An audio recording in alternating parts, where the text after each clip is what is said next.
Develop करवा देश develop कर देश कहले खाली गोटे माटी भूमि बुझेबनी देश कहले आम मैंने समस्त नहीं बुझेब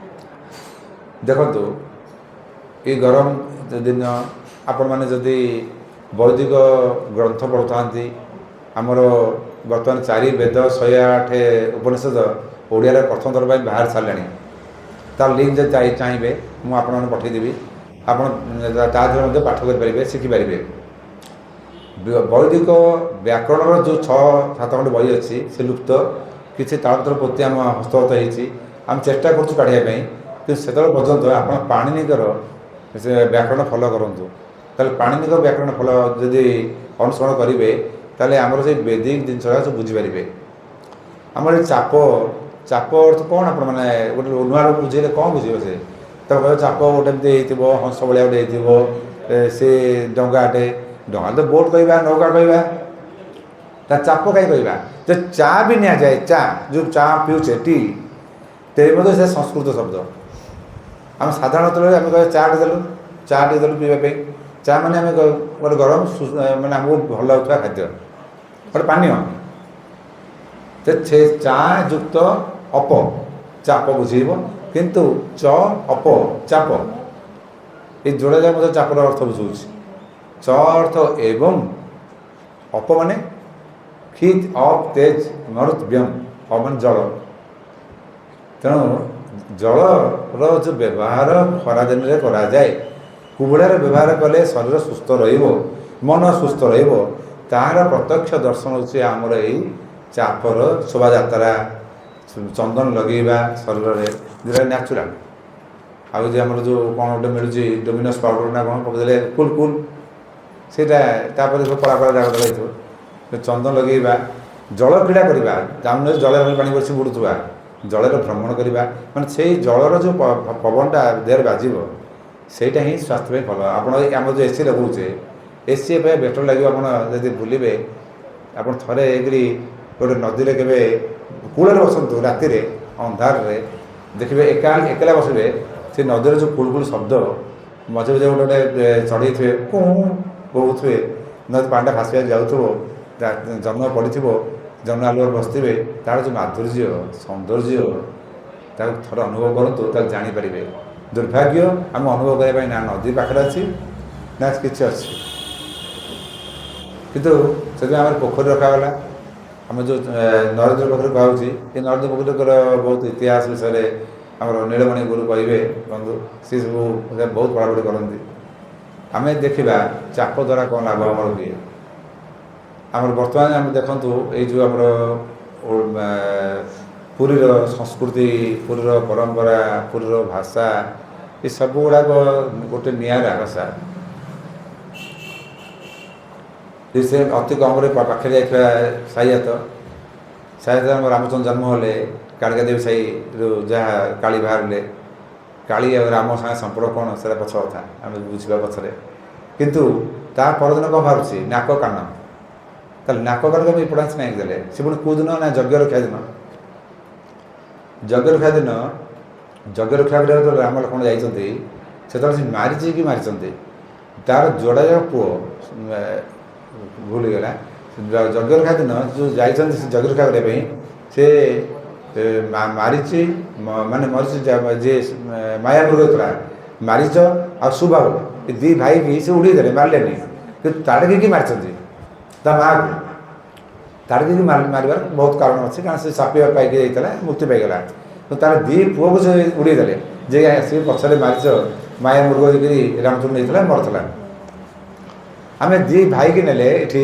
नाक आ कान बहुत लोक प्रश्न आसे जे आपण पुरी लोक सब नाक कान कौन मारीच स्वभाव कही पार मुझे भल भाव कही जानते तुम मैंने आम पुरी भाषा बुझीपार आम पुरी जो दर्शन बुझीपार गोटे जंगल में जब यज्ञ हुए आपड़ देखिपार ना कौन देखिए ये शुंगी देखते पारे आघ्राण द्वारा शुंगे यार कौट बासना आसूँ कौटी स्वाहा स्वाहा कौन है कौन मंत्र बोला कान द्वारा शुणे तेणु कान है राक्षस नाक द्वारा देखिए मैं शुंगे अरे एक बासना आसूँ मैंने कौट यज्ञ हो बासना ठाउर के आप जी से शब्द ठाउर जी तो नाक आ कान ଇଏ ହେଲେ ସୁବାହୁ ଆଉ ମାରିସ। ତେଣୁ ଆମର ଯେଉଁ ଭାଷା ଶୈଳୀ, ଆମର ଯେଉଁ ବାଦ୍ୟ ବଜିବା ଶୈଳୀ, ଏଇନେ ସେ ଯେଉଁ ବଜୁଥାନ୍ତି ସେଥିରେ ବୀର ବାଜା ବାଜୁଥାଏ, ପରଶୁରାମ ବାଜାଟା ଦୁମ୍ ଦୁମ୍ ଦୁମ୍ ଦୁମ୍ ଦୁମ୍ ଦୁମ୍ ବାଜୁଥାଏ। କିନ୍ତୁ ଚାଲ ସଖୀ ଆମେ, ତେଣୁ ଏଇ ଯେଉଁ ରାଧିକା ଯାଉଛନ୍ତି ଚାପ ଖେଳିବା ପାଇଁ, ସେଟା ଆମର ବୋଲାଯାଏ ମହାପ୍ରଭୁ ଗଲାବେଳେ। ଏଥିରେ ଲାବଣ୍ୟ, ବୀରତ୍ୱ, ତାদের ଲାଳିତ୍ୟ ସବୁ ମିଶିକିରି ଅଛି। ତାହେଲେ ଏଇ ଯେଉଁ କଳା ଆମ ଭିତରେ ଅଛି, କଳା ତାହେଲେ କେଉଁଠି ରହିଲା? ମନ୍ଦିର, ସଂସ୍କୃତି, ପରମ୍ପରା, ଏସବୁ ମନ୍ଦିରର କାରଣ। ମନ୍ଦିର କହିବ ଯେ କେତେ ବର୍ଷର ପୁରୁଣା ଇତିହାସ ଏଠି ରହିଛି। ଘର ତୁମର କହିପାରିବନି, ଏଭଳି ସ୍ଥାନ କହିପାରିବନି। ଏ ସ୍ଥାନରୁ ପଳାଇ ଭାରତ ମନ୍ଦିର ଆର୍କିଓଲୋଜିମାନେ ଟେଷ୍ଟ କରି କହନ୍ତି, ଆରେ ଏଠି ଗୋଟେ ଅମୁକ ମୂର୍ତ୍ତି ଅଛି, ମନ୍ଦିର ଅଛି, ତାହେଲେ ଏଇଟା ଗୋଟେ ଅମୁକ ଥିଲା ହରପ୍ପା, ଯେଉଁ ହରପ୍ପା ମହିଜନ୍ଦା ଥିଲା, ଏଠି ତାର କଏନ୍ ଅଛି, ଟେରାକୋଟା ଅଛି। ଇତିହାସ କାହାକୁ କହିବା କି ଆମେ? ଯାହାର ପ୍ରାମାଣିକ ଜିନିଷ ଥିବ, ଆର୍କିଓଲୋଜିକାଲ ଥିବ, ଜିଓଗ୍ରାଫିକାଲ ଥିବ। ଆର୍କିଓଲୋଜି ଆଉ ଜିଓଗ୍ରାଫି ଯେଉଁଟା ମିଶେଇକି ଯାହାର ପ୍ରମାଣିତ କରିପାରୁଥିବ, ଦ୍ୟାଟ୍ ଇଜ୍ ହିଷ୍ଟ୍ରି, ଇତିହାସ। এই ইতিহাস আমার কহে যে আমার যে রামায়ণ, আমার যে মহাভারত, ইয়ে পুরাণ নুহে, অতীতর বহুত পুরোনা ইতিহাস। তার তো আর বহু জিনিস প্রমাণমূলক রয়েছে। সব গুড়া গোটে গোটে ব্যাখ্যা করতে বহুত বড় বড় বড় বড় হয়ে যাব। তেণু আমি জানিবা যে এই সংস্কৃতি, এই পরম্পরা, এই যে যুবপিঢ়ি যে তাহলে খরচ করা যাচ্ছেন, করুচ্ছেন মধ্যে বি মহাপ্রভু নেইকি চন্দন যাত্রা, এই যুবক মানে যদি সাধু এই সব মানুষ পড়ে আসবে, তাহলে আমার তল পিঢ়ি যে ইয়ং মাস থাকবে, সেমানে আপে আপে আকু ফলো করি পড়ে আসবে না নাই। তারপরে এই যুবপিঢ়ি মানে যেতবে তাঁর দেশকু আসবে, সমাজ চলাইবে, সেমানে তো নিজে সাধু থাকবে না, তো সমাজ মধ্যে সাধুময় হব। কারণ নিশ্চিত ভাবে জনাপড়ুছি তোমাকে দেখলা পরে আসন্তা ভবিষ্যৎ আমার সত্য যুগ ହିଁ আসব, কলিযুগর বিরাট হইব। তো এই সত্য যুগ তাহলে আনে কিଏ না ଆମେ ମାନେ। প্রকৃতি রক্ষা কিଏ କରିବ না ଆମେ ମାନେ। যদি ଆମେ সেটা ସବୁ ନ ଜାଣିବା, ତାହେଲେ ଆମେ ଚନ୍ଦନ ତ ଲାଗି ମହାପ୍ରଭୁ ହନ୍ତି, ଯେ ଚନ୍ଦନ କାଠ ନ ମିଳିବ, ଚନ୍ଦନ ଗଛ ନ ରହିବ, ତାହେଲେ କାଠ ଆସିବ କୁଆଡ଼ୁ? ଆମର ଏବେ ମିଟିଂ ଥିଲା 1 ତାରିଖ ଦିନ, ଚନ୍ଦନ କାଠ ରଥ ପାଇଁ କେଉଁଠି କେତେ କାଠ ଆସିଲା, କେଉଁଠି କ'ଣ ହେଲା, ସେସବୁ ହିସାବ ପତ୍ର ଲକ୍ଷେ ପ୍ରକାର ହେଇଗଲା। କିନ୍ତୁ ଜଙ୍ଗଲ ଯେଉଁଭଳି ଅବସ୍ଥା, ଜଙ୍ଗଲ ତ ଦିନ ଦିନ ନଷ୍ଟ ହେଉଛି, ପାହାଡ଼ ନଷ୍ଟ ହେଉଛି, କ୍ଲାଇମେଟ୍ ବି ଚେଞ୍ଜ। କିନ୍ତୁ ଆମର ସେଇ ଅନୁସାରେ ଅନ୍ୟ ଗୋଟେ ଫିକ୍ସ ଥିଲା, ଅକ୍ଷିତୃତୀୟା ଠାରୁ ଖରା ଜୋର ହେବ, ତେଣୁ ସେଇ ଦିନଠାରୁ ଚାପ ଅନୁକୂଳ ହେବ, ସେଇ ଦିନଠାରୁ 42 ଦିନ ପର୍ଯ୍ୟନ୍ତ ଖରା ଜୋର ରହିବ। ତେଣୁ ଭିତର ବାହାର ଚାପ, ବର୍ତ୍ତମାନ ବାହାର ଚାପ 4ଟା ରହିଲା, ଭିତର ଚାପ 21 ଦିନ, ବାହାର ଚାପ 21 ଦିନ, ଏମିତି 42 ଦିନ ଆମେ ଚାପ ହୁଏ। ଯେଉଁ 42 ଦିନ ଆମେ ଯେଉଁ ନେଉଛେ, এই ସବୁ ଗୁଡ଼ାକ ବୈଜ୍ଞାନିକ ଭିତ୍ତିକ ହୁଏ। ଆମର ଆମେ କାର୍ଯ୍ୟ କରିବା, ଆଉ କାର୍ଯ୍ୟ ସେ ଯେଉଁ ଚାପରେ ଆମେ ଯାଉ, କାହାକୁ କାହାକୁ ନେଇକି ଯାଆନ୍ତି ନା ମଦନମୋହନ ଯିବେ, ପଞ୍ଚ ମହାଦେବ ଯିବେ। ସେ ପଞ୍ଚ ମହାଦେବ ଆମେ ପଞ୍ଚ ପାଣ୍ଡବ କହୁଛେ, ପାଣ୍ଡବ କୁଆଡ଼େ ଆସିବେ? ସେ ତ ପଞ୍ଚ ମହାଦେବ ତ ରାମଚନ୍ଦ୍ର ତ ଲୋକନାଥ ପ୍ରତିଷ୍ଠା କଲେ, ଲୋକନାଥ ଯୁଧିଷ୍ଠିର ହେବେ। ସେ ଆମେ ତାଙ୍କୁ ମନେ ରଖିବା ପାଇଁ ପଞ୍ଚ ପାଣ୍ଡବ କହୁଛେ। ପଞ୍ଚ ପାଣ୍ଡବ ବି ନୁହଁ, 6 ପାଣ୍ଡବ ବି ଯାଆନ୍ତି, କର୍ଣ୍ଣ ବି ଯାଏ, ଯାହାକୁ କର୍ଣ୍ଣ କହୁଛେ, ବାଟ ଲୋକନାଥ। ତେଣୁ ମହାଦେବ ଯାଆନ୍ତି। ହରିର ସାଙ୍ଗ ହେଲା ହର, ହରର ସାଙ୍ଗ ହେଲା ହରି, ଏ ଜଣେ ଯାକ କୋଉ ରିଲେଟେଡ୍ ମିଶିକି ଅଛନ୍ତି। ତେଣୁ ଯେତେବେଳେ ଜୀବନରେ ମନରେ ଥାଉ, ତେଣୁ କିଛି ଆନନ୍ଦ ପ୍ରମୋଦରେ ବୁଲିବ, ସାଙ୍ଗସାଥି କିଛି ନେଇକି ବୁଲିବ। ତା ଦେହରେ ପୁଣି ସେ ଏକଲା ଯାଉନାହାନ୍ତି, ତାର ଯୋଡ଼େ ଯୋଡ଼େ ସ୍ତ୍ରୀ ତାକୁ ଧରି ଯାଉଛନ୍ତି, ଭୂଦେବୀ ଶ୍ରୀଦେବୀ। ସିଏ ବି ଗୋଟେ ନୌକାରେ ବସିବେ। ସ୍ତ୍ରୀ ଯେଉଁ ନୌକାରେ ବସିଥିବ, ସେଠି ସାଙ୍ଗ ନଥିବେ। ସାଙ୍ଗ ଯେଉଁ ନୌକାରେ ବସିବେ, ସେଠି ସ୍ତ୍ରୀ ନଥିବେ, ସେଠି ମଦନମୋହନ ଥିବେ, ମାନେ କୃଷ୍ଣ ଥିବେ। ତେଣୁ ଏ ଯାହା ବି ହେଉ, ଯୋଡ଼ା ଯାକ ଚାପ ହେବାର କାରଣ ହେଉଛି ଆମେ ଶିଖିବା ଦରକାର, ଆଇଦର ନିଜ ସ୍ୱାମୀ ସ୍ତ୍ରୀ ଯାଇକରି ନୌକା ବିହାର କର, ଆନନ୍ଦ, relax yourself. Nobody can bring you peace, you can yourself. ତେଣୁ କେହି ତାକୁ ଖୁସି ଆଣିପାରିବେନି। ତେଣୁ ଏଇ ଯେଉଁ ବୁଲିବା ବା ନିଜର ସାଙ୍ଗସାଥି କିଛି ଲକ୍ଷୀ, ମାନେ ନିଜର ଅତି ପ୍ରିୟ ସାଙ୍ଗ, ବିଶ୍ୱସ୍ତ, ଯାହା ସାଙ୍ଗେ ଖୋଲା ମନରେ କଥା ହେଇପାରିବ, ତାକୁ ଧରି ଭ୍ରମଣ କରିବା। ଆଉ ଦ୍ୱାରା ଯେଉଁ ରିଲାକ୍ସଟା ହୁଏ, ଆପଣମାନେ ସବୁ ଯଦି ଖଟି କରିଥିବେ, ମୁଁ ଆମର ତ ଖଟି ବିଷୟରେ ବେଶୀ ଗାଇଦେନି, ମୁଁ ତ ବେଶ ଘରେ ରହେ। ଆପଣଙ୍କୁ ସାଙ୍ଗ ଆସିଲେ ଏଇ ନୀଳମଣି, ଉମା, ବୃନ୍ଦାବନ, ଏମିତି କିଛି ଅନଲିମିଟେଡ଼ ସାଙ୍ଗ ଆସନ୍ତି, ଏମିତି ଆମ ପାଖରେ କିଛି କଥାବାର୍ତ୍ତା ହେଇଯାଉ, ତା ଦ୍ୱାରା ରିଲାକ୍ସ ହେଇଯାଉ, ଆଉ ବହୁତ କମ୍ ସମୟ ବାହାରକୁ ଯାଉ। କିନ୍ତୁ ଗୋଟେ ଜାଗାରେ କଥାବାର୍ତ୍ତା ମୋ ମତରେ ଠିକ୍ ନୁହଁ, ବୁଲିବା ଉଚିତ। ବୁଲିଲେ ତାହେଲେ ଜ୍ଞାନ ବଢ଼ିବ, ଇଣ୍ଟରେଷ୍ଟ ବଢ଼ିବ। ଆମେ ଯଦି ବାହାରେ ଫିଷ୍ଟ ଫିଷ୍ଟ କରୁଛେ, ଏ ସବୁ ଗୁଡ଼ାକ ଏଇ ଗ୍ରୀଷ୍ମ ଦିନରେ ତ ଖାଇଲେ ଜିନ୍ଦ ବଢ଼ି ନା, ତ ଫିଷ୍ଟ କରିବା କେବେ ଯୁକ୍ତ ନୁହଁ। ଏହି ସମୟରେ ତୁମେ ଜଳରେ ଭ୍ରମଣ କରିବା, ଜଳରେ କ୍ରୀଡ଼ା କରିବା, ଗାଧୋଇବା ଏବଂ ଚନ୍ଦନ ଥିରେ ଦେଖନ୍ତୁ ଆମର ଗୋଟେ ମଲ୍ଲି ଫୁଲ ମାଳାର ପରମ୍ପରା ଅଛି, ସୁବାସ, ସେ ବି ପ୍ରାକୃତିକ ସୁବାସ, ଅତର ସେଣ୍ଟ ନୁହଁ।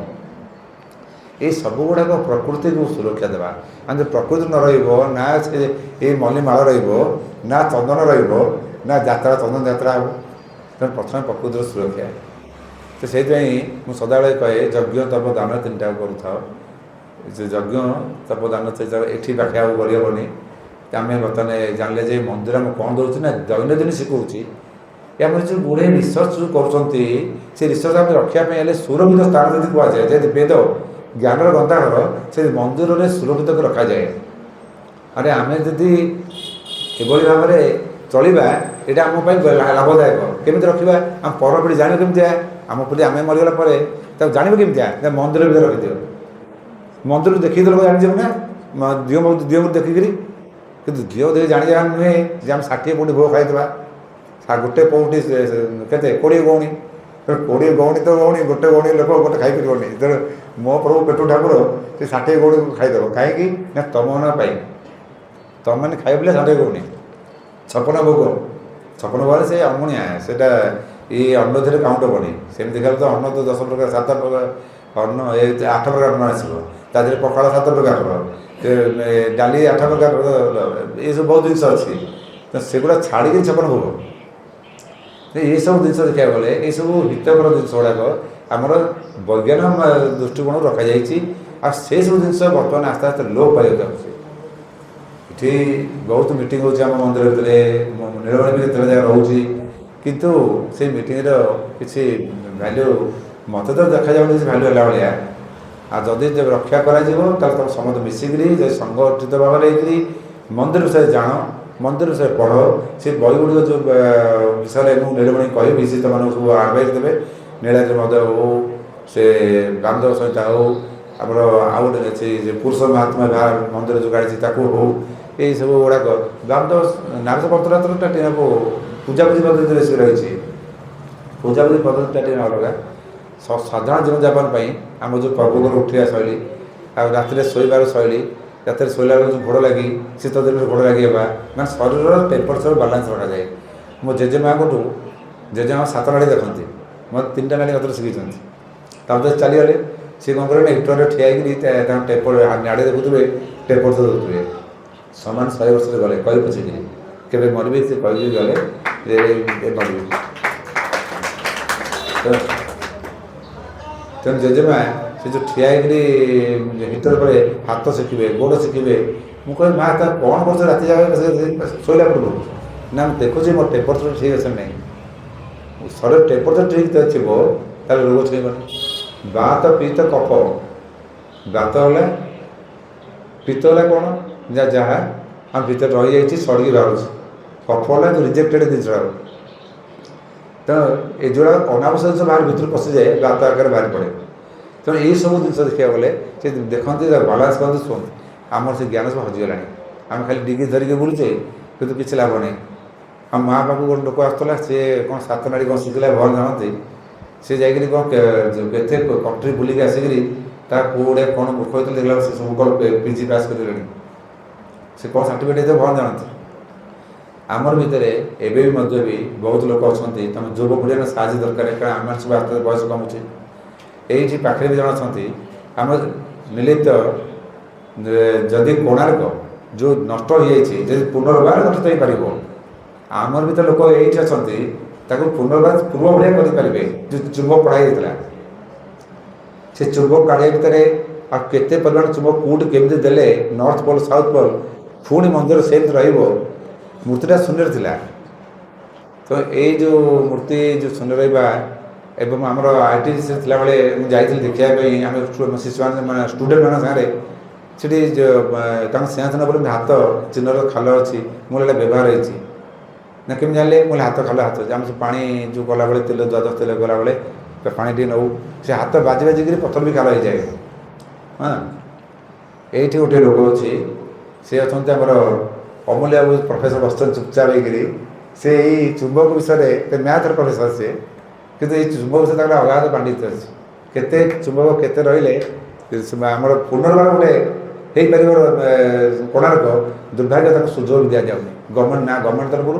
ଯଦି ଗଭର୍ଣ୍ଣମେଣ୍ଟ ତରଫରୁ ନ ଦିଆଗଲା ଆମେ ସମସ୍ତେ ଗୋଟେ ଗୋଟେ ସରକାର ଆମେ ସବୁ ମିଶିକି ଦେବା ତାହେଲେ ତେଣୁ ପୁରୁଣା ଇତିହାସକୁ ଆମକୁ ଜଗିବାକୁ ପଡ଼ିବ।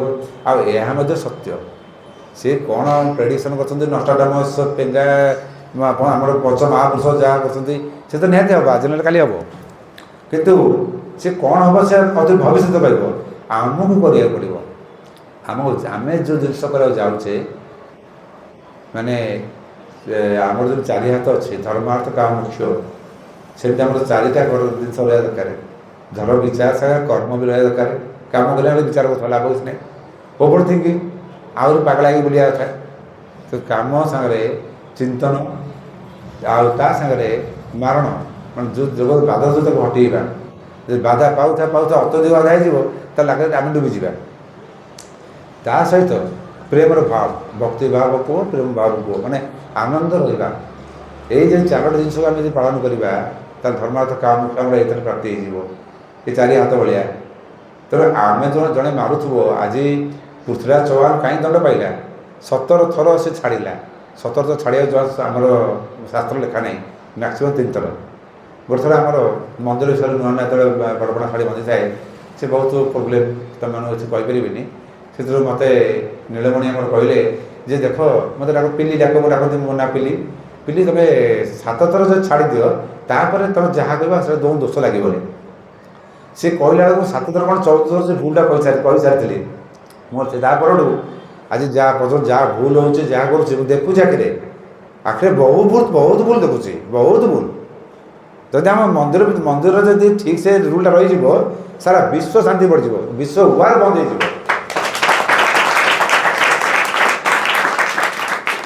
କିନ୍ତୁ ଦୁର୍ଭାଗ୍ୟ ମନ୍ଦିର ଆଉ ଶାନ୍ତି ପଡ଼ିଆ ଅବସ୍ଥାରେ ନାହିଁ। ଆମର ଯେଉଁ ପିଲା ପୂଜା ପଣ୍ଡା ହେଉ ସିଙ୍ଗାରେ ଗାଧୁଛନ୍ତି, ସେ ଧରୁଛନ୍ତି ଏମିତିଆ ଗାଧୁଛନ୍ତି, ଏମିତିଆ। ଏଇଟା କେଉଁଟା? ଏଇଟା କେଉଁ ତୀର୍ଥ? ପିତୃତୀର୍ଥ। ଏଇଟା ପିତୃତୀର୍ଥ। ତାହେଲେ ସେ ଦେବତା ଗାଧୁଛନ୍ତି ନା ପିତୃ ଗାଧୁଛନ୍ତି?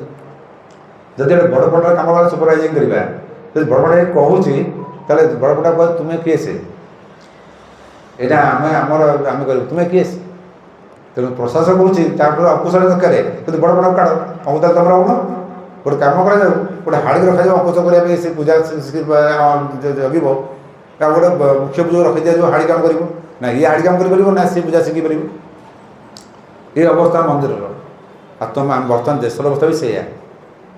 ଆପଣ ଦେଖୁଛନ୍ତି ଯେଉଁଭଳିଆ ଯିଏ ମନ୍ତ୍ରୀ ହେଉ କି ବଡ଼ ଲୋକ ହେଇଗଲା, ସେ ପାଠ ଗୋବା ହେଇଥାଉ, ସେ ଆମେ ଯାଇ ତାକୁ ନମସ୍କାର କରୁଛୁ, ଆଜ୍ଞା ଆପଣ ବଡ଼ ଜ୍ଞାନୀ, ବଡ଼ ଧନୀ ସବୁ।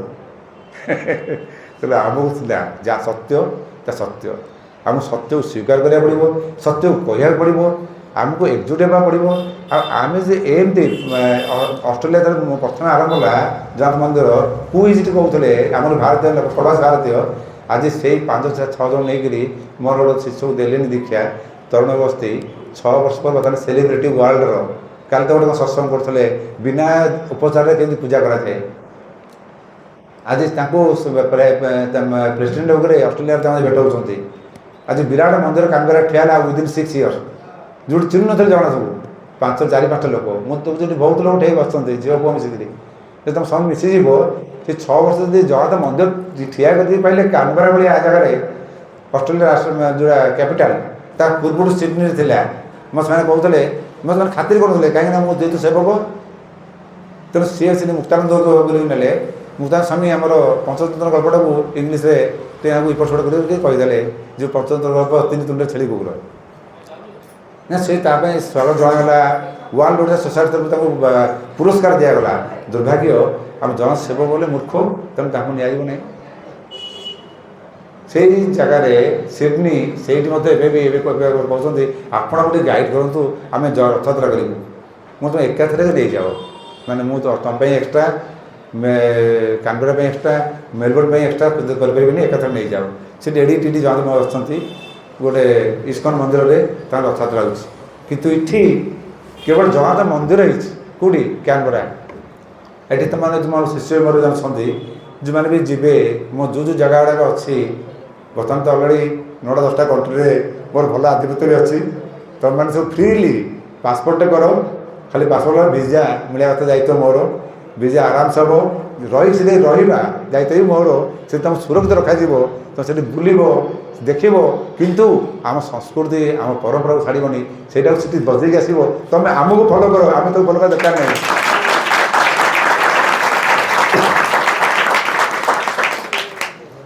ବହୁତ ଆଶ୍ଚର୍ଯ୍ୟ କଥା, ଆପଣ ଶୁଣିଲେ ଆଶ୍ଚର୍ଯ୍ୟ ହେବେ। ମୋ କ୍ୟାଲେଣ୍ଡର ଆରେ ପବି କ୍ୟାଲେଣ୍ଡର ରଖୁଛୁ କି ଏକ୍ସଟ୍ରା କ୍ୟାଲେଣ୍ଡର କିଛି ଆଣିନୁ?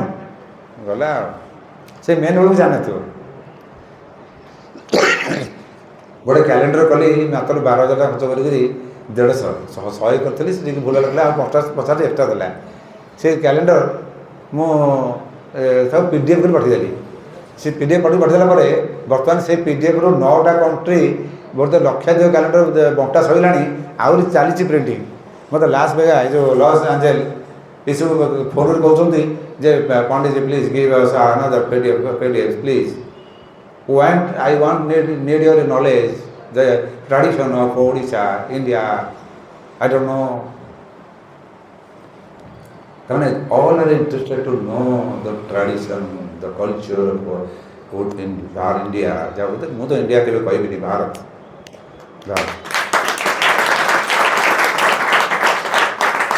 ଯଦି ଭାରତୀୟ ସଂସ୍କୃତିର ପ୍ରତ୍ୟେକ ଜିନିଷରେ ଗୋଟେ ବହି ହେଇପାରିବ ନା, କି ଯେତେ ସବୁ ଫରେନ୍ ଅଥରର ବହି ସବୁ ଦେଖୁଛନ୍ତି। ଆମର ଗୋଟେ ଗିଗଲ୍ ଗୋଟେ ଆପ୍ ଅଛି, ସେଟା ହେଉଛି ଗିଗଲ୍ GIGA ବୋଧେ।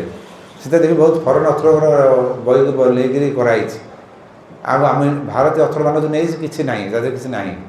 ଆମର ଜଗନ୍ନାଥ ମହାପ୍ରଭୁ ଦେଖନ୍ତୁ ଗୋଟିଏ ଜିନିଷ, ଜଗନ୍ନାଥ ମହାପ୍ରଭୁ ପାଖରେ ଆମ ରାମ ନାମ ନିଅନ୍ତୁ ମହାପ୍ରଭୁ ଖୁସ୍, କୃଷ୍ଣ ନାମ ନିଅନ୍ତୁ ମହାପ୍ରଭୁ ଖୁସ୍।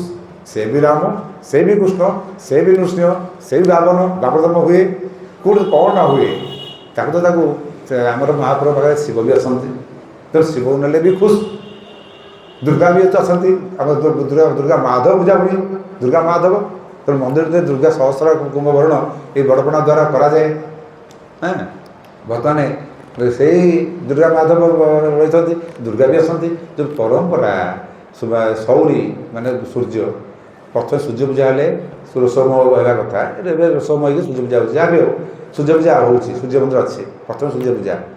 ତାପରେ ଆସିଲା ପରେ ଦ୍ୱାରପାଳ ପୂଜା। ଆଗ ସବୁ ଷ୍ଟାଫ୍ ଖାଇସାରିଲା ପରେ ମାଲିକ ଖାଇବ ସେ ଶାନ୍ତିରେ, ନହେଲେ ଷ୍ଟାଫ୍ ନ ଖାଇଲେ ସବୁ ପେଟ ଘୋଡ଼ ଘୋଡ଼ି ହେଇଯିବ, ଭୁଲଭାଲ ହେଇଯିବ ସବୁ।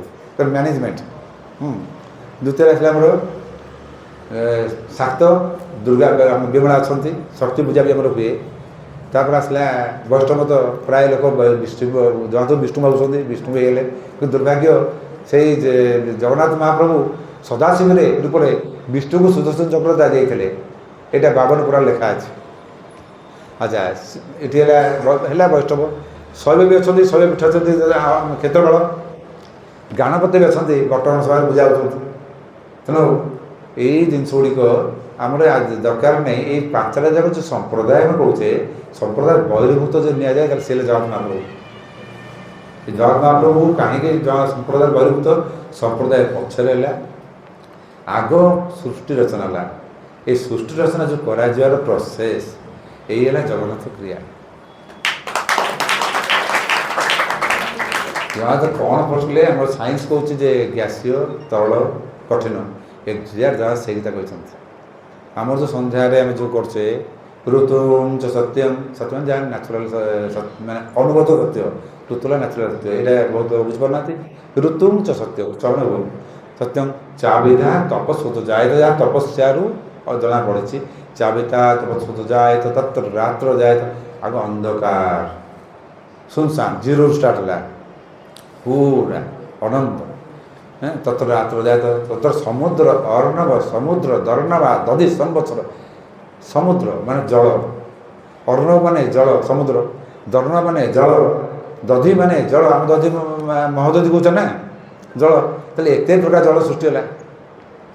ଏସବୁର କାରଣ ଅଛି। ଆମେ କାହିଁକି କହୁଛେ ସମୁଦ୍ର ଅର୍ଣ୍ଣବା ଦର୍ଣ୍ଣ ଦଧି ସମ୍ବତ୍ସର? ସମ୍ବତ୍ସର ବୃହସ୍ପତି ଗତି ନେଇ ସମ୍ବତ୍ସର ହେଉଛି।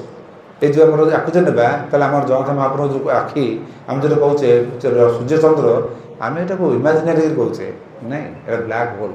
ଗୋଟେ ଜାଗାରେ ସେ ନଷ୍ଟ କରୁଛି, ବ୍ଲାକ୍ ହୋଲ୍ ହେଉଛି, ତ ଗୋଟାରେ ସେ ଆକର୍ଷଣ କରୁଛି, ଆକର୍ଷଣ, ଆଉ ଗୋଟାରେ ବିକର୍ଷଣ ସୃଷ୍ଟି କରୁଛି। କେମିତି ସେ ବ୍ଲାକ୍ ହୋଲ୍ଟା ଯେତେବେଳେ ଭ୍ରଷ୍ଟ ହୁଏ, ଗୋଟେ ବିରାଟ ପିଣ୍ଡୁଳା ବାହାରେ, ସେଇଟା ହେଲା ବୃହସ୍ପତି। ଯେଉଁଟା ସେ ସମ୍ବତ୍ସର ଅଜାୟତ, ବୃହସ୍ପତି ଗତିକି ନେଇକରି ଆମେ ସମ୍ବତ୍ସର କହୁଛେ, ସମ୍ବତ୍ସର ଅଜାୟତ ତତ୍ର ରାତ୍ର ତତ ରାତ୍ର ଯାଏ, ତତ ସମୁଦ୍ର ଅର୍ଣ୍ଣ ତଦ ସମ୍ବତ୍ସର ଯାଏତ, ତତ୍ର ରାତ୍ର ଯାଏତ ଅହରାତ୍ର ବିଦ୍ୟୁତ ବିଶ୍ୱସ୍ତେ। ଅହରାତ୍ର ମାନେ ଦିନ ରାତି ହେଲା, ସୂର୍ଯ୍ୟ ଚନ୍ଦ୍ର ମସୁ ଦାତା ଯଥାପୂର୍ବ ମକଳ ପାଇ, ଯେଉଁଭଳି ଭାବରେ ପୂର୍ବରୁ କଳ୍ପନା କରାଯାଇଛି। ସୂର୍ଯ୍ୟ ଚନ୍ଦ୍ର ହେଲା ପରେ ଦିନ ରାତି ହେଲା, ସୂର୍ଯ୍ୟ ଚନ୍ଦ୍ର ପୂର୍ବରୁ ଦିନ ରାତି ନଥିଲା। ତାପରେ ସୃଷ୍ଟି ଆରମ୍ଭ ହେଲା, ଗ୍ରହ ହେଲା, ଚାଲିଲା, ଆମର ବଞ୍ଚିଲୁ, ସେ ଅଲଗା କଥା। କିନ୍ତୁ ସେଇ ଯେଉଁ ଅଣ୍ଡଜ ଜନ୍ମଜ ଏସବୁ ଜିନିଷ ବହୁତ ଅଛି। ମୋ ମତରେ ତ ଏ ପଞ୍ଚମହାଭୂତରେ ପଞ୍ଚଟା ଅଛି, ଭୂ ସ୍ୱୟଂ ଭୂ ଗର୍ଭାମ୍ଭୂ, ସେ ଆମେ ଦେଖିବାକୁ ଗଲେ ଭଗବାନ ନିଜକୁ ସ୍ୱୟଂ ଭୂ ଯେଉଁ ଜଗନ୍ନାଥ ଅଛନ୍ତି। ତାହେଲେ ଏମିତି ଜଗନ୍ନାଥ ଯଦି ବ୍ରହ୍ମ, ତା'ର ପ୍ରମାଣ ବି ବହୁତ ପାଇବ। ସେ ବ୍ରହ୍ମର ଅର୍ଥ କ'ଣ, ଆମେ କାହିଁକି ଜଗନ୍ନାଥ ବ୍ରହ୍ମ କହୁଛେ? ଆଉ ଯିଏ ବି ଅଦ୍ୱୈତ ଭାଇ ଆସିକରି ଆସି ପହଞ୍ଚିଛି, ସମସ୍ତେ ଅଦ୍ୱୈତରେ ହିଁ ତାକୁ ନ କରିକିରି ଦ୍ୱୈତବାଦରେ ହିଁ ବର୍ଣ୍ଣନା କରିଛନ୍ତି। ଏସବୁ ଜିନିଷ ଦେଖିବାକୁ ଗଲେ ଜଗନ୍ନାଥ ମହାପ୍ରଭୁଙ୍କ ଏଠି ପରମ୍ପରା, ଏଠାର ସଂସ୍କୃତି, ଏଠାର ଯେଉଁ ରହିଛି, ସାରା ବିଶ୍ୱରେ କୌଣସି ଜାଗାରେ ଏପରିକି ବୃନ୍ଦାବନ କୁହ, ସେ ଅଯୋଧ୍ୟା କୁହ, ସେ ଯେଉଁ ଯାହିଁ ସେଠି ନାହିଁ। ନା ହେଇପାରିବ, ହେଇପାରିବ, ଅସମ୍ଭବ, କିନ୍ତୁ କୌଣସି ଅସମ୍ଭବ ନୁହେଁ ଯଦି ଆମେମାନେ ଚାହିଁବା। ଆମେ ପୁରୀବାସୀ ଚାହିଁବା, ଜଣା ସଂସ୍କୃତି ଯେଉଁମାନେ କରୁଛନ୍ତି, ଜଗନ୍ନାଥ ରିଲେଟେଡ଼ ଲୋକ ଯେ ଚାହିଁବା, ତାହେଲେ ତାକୁ ଆମେ ନେଇକରି ସେ ଇମ୍ପ୍ଲିମେଣ୍ଟ କରିପାରିବା, ରଖିପାରିବା। ସେମାନେ ଆମକୁ ଫଲୋ କରି ଶିଖିପାରିବେ, କରିପାରିବେ, ସେମାନେ ଆଗ୍ରହ ଅଛି। ତେଣୁ ଏଠି ମୁଁ ଶେଷରେ ଏତିକି ଖାଲି କହିବି, ଆମ ସଂସ୍କୃତି, ଆମ ପରମ୍ପରାକୁ ଆପଣ ନିଜେ ଭଲ ଭାବରେ ଜାଣନ୍ତୁ, ନିଜେ ଶିଖନ୍ତୁ। ଆମର ଯେଉଁ ଅଭ୍ୟାସ ଅଛି, ଅଭ୍ୟାସ ସେରା ସବୁ କରନ୍ତୁ। ଯେଉଁମାନେ ବିଶେଷ କରି ବ୍ରାହ୍ମଣ କୂଳରେ ଜନ୍ମ ହୋଇଛନ୍ତି, ସେମାନେ ମଧ୍ୟ ସନ୍ଧ୍ୟା ଟିକେ କମ୍ ସେ କମ୍ ଅତି କମ୍ ଶିଖନ୍ତୁ। ମାନେ ପ୍ରୋସିଜର ଅନୁସାରେ, ଏମିତି ଝାଡ଼ା ବସିଲା ବସିକରି ଏମିତି ପଚାମ ନାକରୁ ଛିଆଡ଼ି କଲା ଭଳିଆ ଏମିତି କରିକିରି ଏମିତି କରିବା କଥା ମୁଁ କହୁନି, ନ କର, ତାପରେ ବେଟର ନ କରିବା, ଯେମିତି କରାଯାଏ। ଯାହାଦ୍ୱାରା କି ମୁଁ ତ ପ୍ରାତଃକାଳ ସନ୍ଧ୍ୟାଟା କହିପାରିବିନି, ସାୟଂକାଳ ସନ୍ଧ୍ୟାଟା କହୁଛି। ମୋର ପ୍ରଥମ ଅନୁଭୂତି ଦେଖିଲି ମୁଁ ଯେ ମୋ ପ୍ରତି ପ୍ରଶ୍ନର ଉତ୍ତର ଅଟୋମେଟିକ୍ ମିଳୁଛି କେମିତିଆ। ସକାଳ ସନ୍ଧ୍ୟାବେଳେ ଏତେଟା ଧରିପାରିଲିନି, ସାୟଂ ସନ୍ଧ୍ୟାବେଳେ ତ ଅର୍ଘ୍ୟ ନାହିଁ, ସାୟଂ ସନ୍ଧ୍ୟାରେ ଅର୍ଘ୍ୟ ନଥାଏ। ତେଣୁ ସେ ଯେତେବେଳେ ହଠାତ୍ ମୁଁ ଉତ୍ତର ପାଇଲା ବେଳକୁ ଆଖି ଖୋଲେ, କିଛି ସୂକ୍ଷ୍ମ ଶରୀର ଯେଉଁରେ ମହାନ ଆତ୍ମା ସବୁ ଥାଆନ୍ତି, ସେମାନେ ତୁମ ଚତୁଃପାର୍ଶ୍ୱରେ ବୁଲିଥାନ୍ତି, ପାଖାପାଖି ହେଇଥାନ୍ତି, ସେମାନେ ତୁମକୁ ଉତ୍ତର ଦେବେ। ଏଇଟା ହେଲା ଅନୁଭୂତି କଥା। ଯେଉଁଠି ମହାନ ଆତ୍ମା ସତ୍ ଆତ୍ମା ଆସନ୍ତି, ସେଠି ଅସତ୍ ଆତ୍ମା ଦୂରେଇ ଯିବେ। ତେଣୁ ଆମକୁ ମହାନ ଆତ୍ମାମାନଙ୍କୁ ସବୁ ପାଖକୁ ଆଣିବାକୁ ଗଲେ ନିଜକୁ ମହାନ ହେବାକୁ ପଡ଼ିବ। ଆମେ ଯେଉଁ କାଟାଗୋରୀ ହେବା, ଆମକୁ ସେଇ ଟାଇପ୍ର ଲୋକ ଆସିବେ। ଆମେ ଯେଉଁ କହୁନି, ଆମ ସାଙ୍ଗ ଦେଖିବେ, ଯେଉଁମାନେ ଯିଏ ସାଙ୍ଗ ହୋଇଥାନ୍ତି, ସେ ସେମ୍ ମେଣ୍ଟାଲିଟି ତାଙ୍କର ଥିବ, ମିନିମମ୍ 50 ଭାଗରୁ ଉର୍ଦ୍ଧ୍ୱ ମିଳିସୁଥିବ। ତ ନିଜକୁ ଆମେ ଯଦି ଇଏ କରିପାରିବା, ସାତ୍ଵିକ ଭାବକୁ ଆଣିପାରିବା, ସତ୍ ମାର୍ଗକୁ ଆଣିପାରିବା, ଆମ ସାଙ୍ଗ ସାଥୀ ସବୁ ଆପେ ଆପେ ଆସିବେ। ଯଦି ଅସତ୍ ସାଙ୍ଗ ବି ପଡ଼ି ବି ଆସିଲେ ବାଇଚାନ୍ସ, ସେ ସତ୍ ତାଙ୍କର ଚିନ୍ତାଧାରା ସତ୍ ହୋଇଯିବ। ମାନେ ଆମର ପ୍ରଭାବ ଏତେ ଜୋର ଥିବ। ସେଇଥିପାଇଁ ଆମର ବର୍ଣ୍ଣନା ବି ଅଛି, କେଉଁଭଳି ଭାବରେ ଗୋଟିଏ ଋଷି ବସିଛନ୍ତି ଗୋଟେ ଜାଗାରେ, ଯେଉଁଠି ସେ ମୃଗ ପାଣି ପିଉଛି, ସେ ଜାଗାରେ ବ୍ୟାଘ୍ର ପାଣି ପିଉଛି, ହିଂସାକୁ ଛାଡ଼ିକିରି। ଏଇ ପ୍ରମାଣ ବି ଆମର ଅଛି। ଏମିତି ବହୁତ ଜିନିଷ ଅଛି। ଗୋଟେ କେନ୍ଦ୍ରୀଭୂତ କରିବା, ଗୋଟେ ଯେଉଁ ପ୍ରତିବର୍ଷ କରାହେଉଛି, ତା ଦେହରୁ ମଝିରେ ତୁମେ କେତେଜଣ ଶିଷ୍ୟ ମୋର ଅଛନ୍ତି, ସେମାନେ ଯାଇକି କିଛି ଗୋଟେ ଟପିକ୍ ଉପରେ ଆସନ୍ତୁ, ତୁମମାନେ ସବୁ ବତାନ୍ତୁ, ତୁମେ ସେଇ ଟପିକ୍ ନେଇ ବେସ୍ କରିକିରି ସବୁ କଣ୍ଟ୍ରିମାନଙ୍କୁ ଛାଡ଼।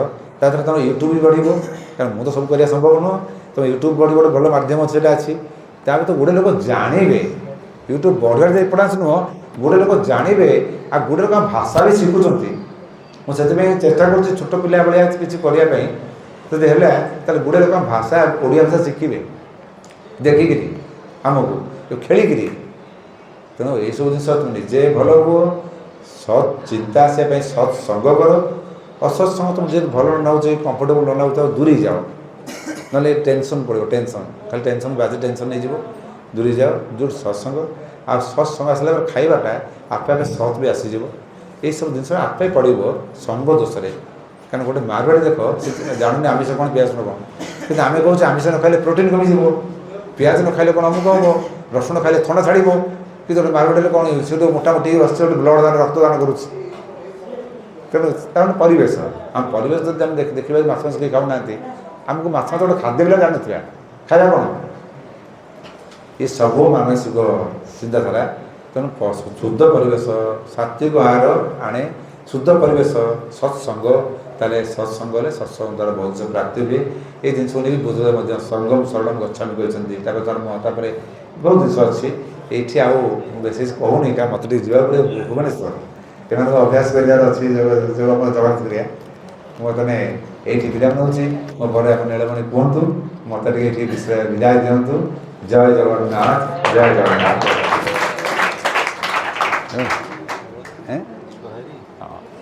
ଆଚ୍ଛା ଖାଇନି ଖାଇଦେବି ଭୁବନେଶ୍ୱର ଶାସ୍ତ୍ର ଛାଡ଼ି ଯିବା ତମ ବୁଝିଲେ ହଁ ହଁ ମୁଁ ଖାଇଦେଇ ବାହାରି ପଡ଼ିବି। ଧନ୍ୟବାଦ ଆପଣଙ୍କର ବିଶାଳ ସମୁଦ୍ରମୁଖୀ ଜ୍ଞାନ ଭଣ୍ଡାର ଆମ ଉପରେ କିଛି ଜଳ ସୃଷ୍ଟି କଲେ। ଆପଣଙ୍କ ବାର୍ତ୍ତା ଆମ ପାଇଁ